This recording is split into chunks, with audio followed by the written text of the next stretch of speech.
This webisode is commercial-free from the Battalion TV and the Penwell Fire Group.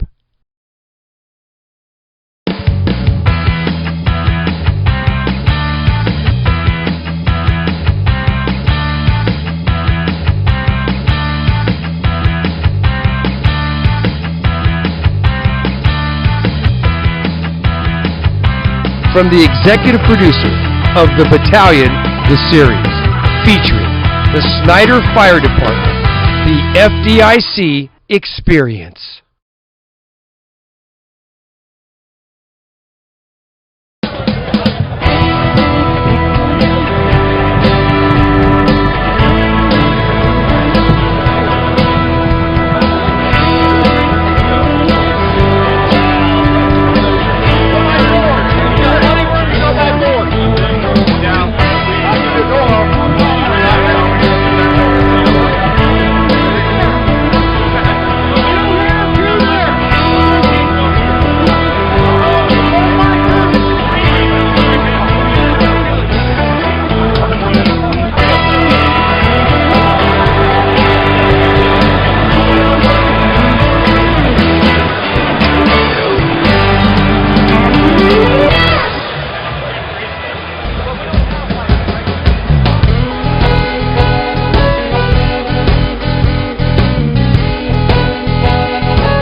Without all of you, the world would not be a safe place.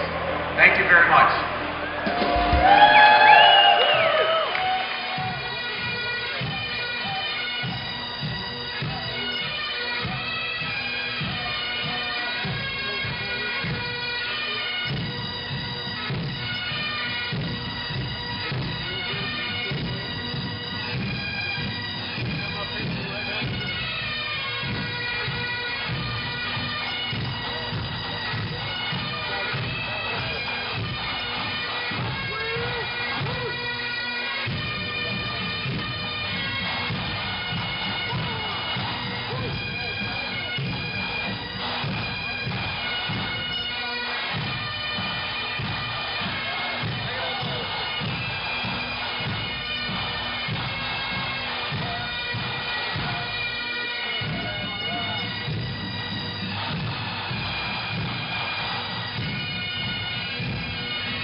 Good night. Be safe, man. See you guys. Thank you.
And in my travels where I meet a lot of firefighters, I think fire departments have pretty good open door policies, and if not, we need to talk about that. So that made me determined to get the word out about this professional volunteer fire service.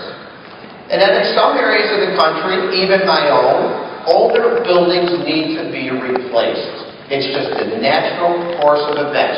Those firehouses built in the 20s some cases before that, even in the 50s, aren't meeting standards today. We can't fit apparatus in there. So we float bonds, we do it the right way, we ask the public to let us build these new firehouses, and yes, we build them with some nice amenities. It's part of the process of recruiting and retaining volunteers today and giving our people the room and equipment necessary to do the job effectively.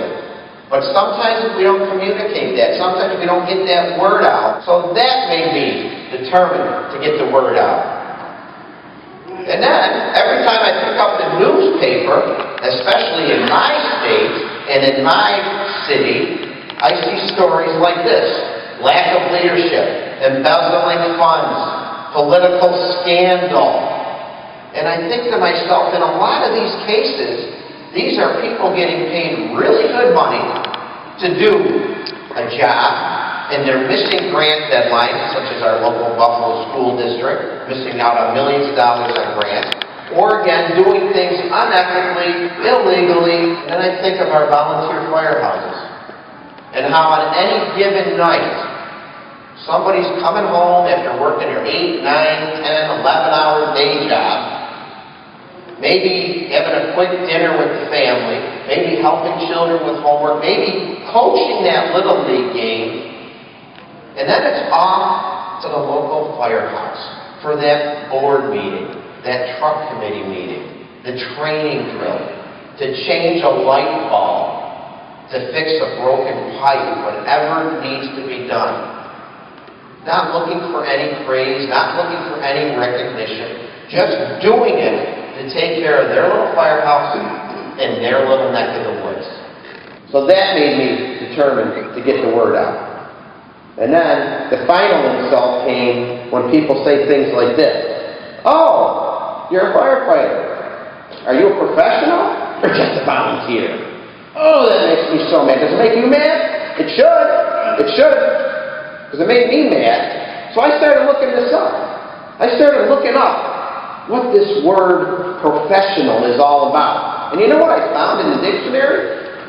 Descriptions like relating to work that needs special skills and qualifications. Sounds like us, right? Showing a high level of skill or training. I think we should be doing it. Behaving in a correct way at work and doing your job well. Those all describe professional. Can't that describe us as volunteer firefighters? The one thing missing was any mention of a check. See, there was nothing in that definition of professional that had anything to do with earning a paycheck. Relating to work, it said. Showing a high level of skill or training. Behaving in a correct way. Doing your job well. Certainly that can apply to volunteer firefighters. Certainly that plays into the professional equation. We think of professionals, a lot of times we think of business people, our kids' teachers, doctors, and we may even think of blue-collar professions as being professional, right? Plumbers and electricians, auto mechanics. So in my crazy way of thinking, why can't volunteer firefighters be thought of as professional? Why can't we be proud of it? The only thing stopping us from selling that professional message is us. By either not behaving correctly, not delivering good, competent service. You know, and hats off to the fire engineering staff. Scott, I know you're there working tirelessly to get the internet back up there. Maltese cross and what it means to behave appropriately, but it takes more than words and fancy slogans, doesn't it? It takes attitude, commitment, dedication, competency. There's no difference between the volunteer and paid, right? You've heard that. The fire doesn't treat volunteers any different than it does paid firefighters, does it? It doesn't treat paid firefighters any different than it does volunteers. We are, and we should be held to the same standards as any paid firefighter when it comes to the delivery of service. There's absolutely no reason why we can't.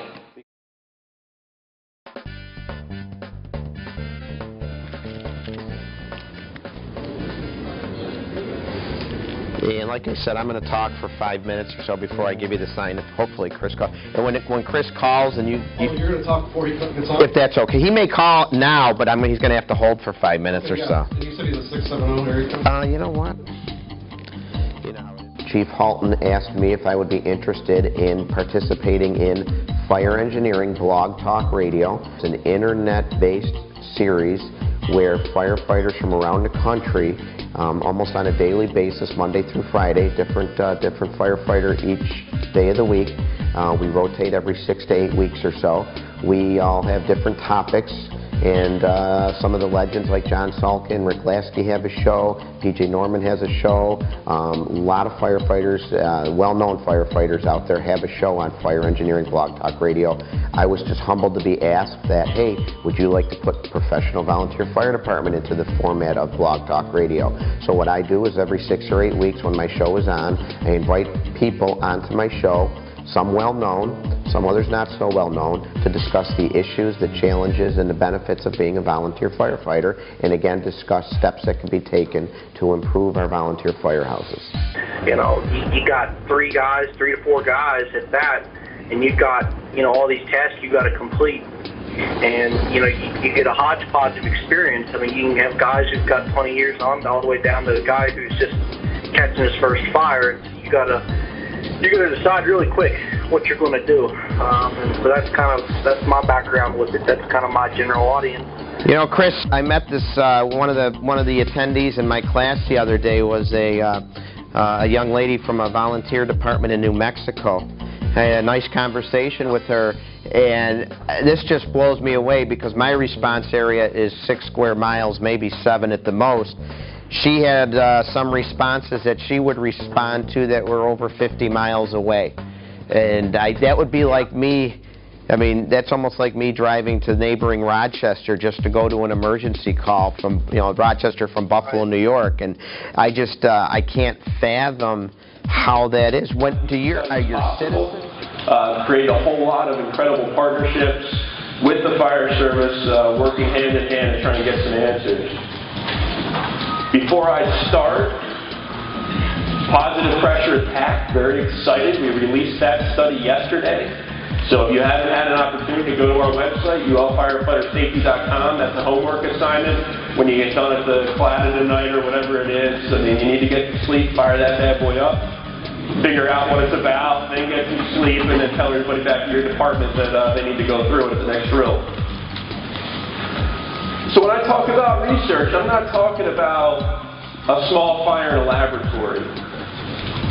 When we're talking about research, we're talking about essentially replicating your work environment at the full scale. It has a significant impact on your safety, on your fellow safety, and then of course new technologies. There's stuff being introduced into homes, solar panels, energy storage systems, of the likes that we don't even know what some of the hazards out of these things are yet. When Tesla starts putting their car batteries in living rooms, you ever seen a lithium-ion battery fail? It's impressive.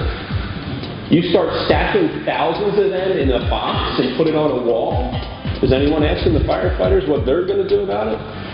In many cases, you're just expected to deal with the outcome, not necessarily what you think about the implementation. Bottom line is, not all of these things exist at every fire you're going to go to, but any one of them could have a significant impact on the operation, and it hasn't been the same for potentially decades.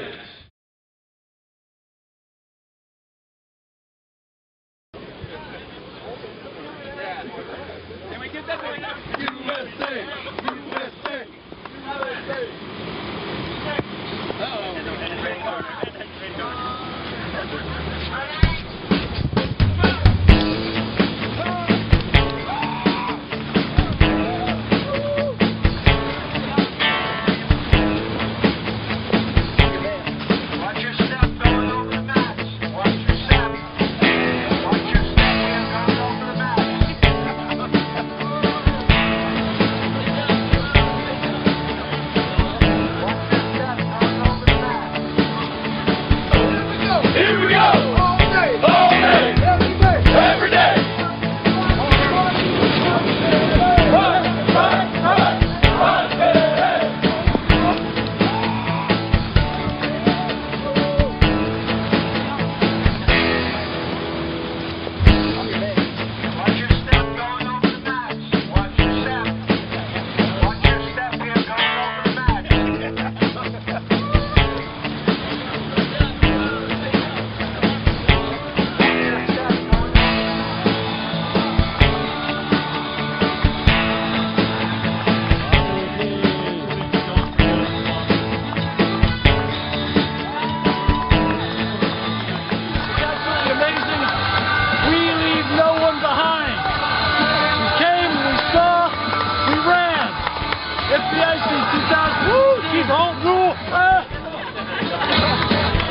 Thanks, Bobby.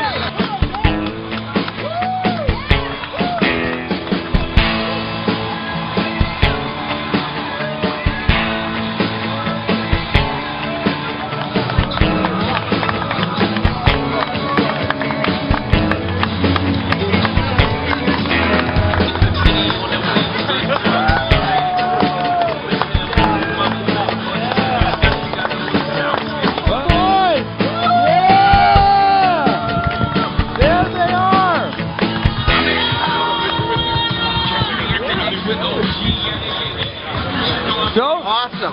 Invigorating. We will be posting. Talk to me, come on, quit messing around. I'm awesome. I'm good. You guys did great, man. You fight fire and rain, you might as well run in it. Yeah, well, either way. You did a bike though. Sponsors for Fire Engineering, Homontro, Local 19.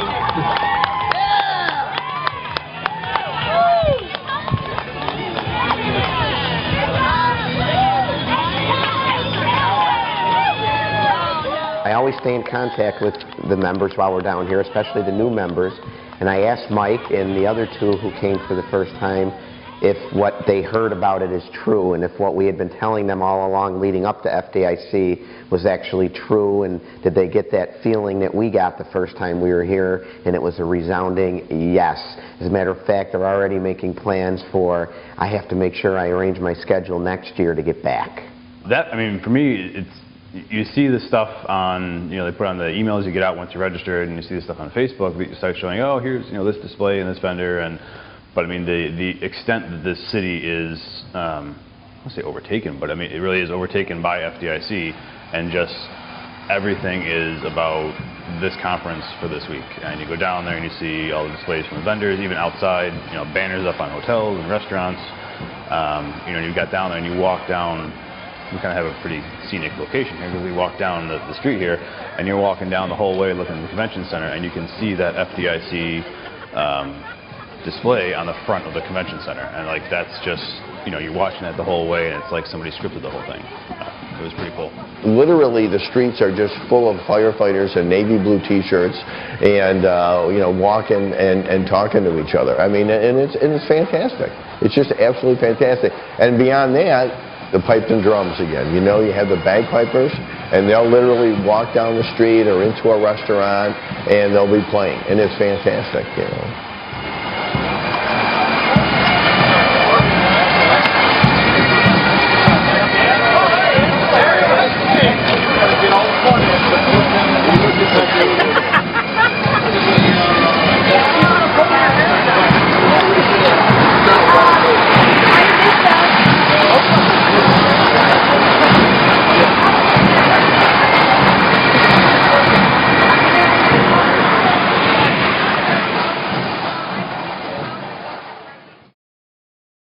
Thule Fog Productions has been producing the Battalion, the series, featuring real-life training since 2007. For the last 2 years, we have been creating and designing our new interactive website that now features fire, rescue, EMS, and our training channel. Features some of the top professional firefighters in North America. Our Battalion live feed broadcast schedule on our homepage will keep you in the loop. The Battalion.tv network. Train like your life depends on it. Be safe.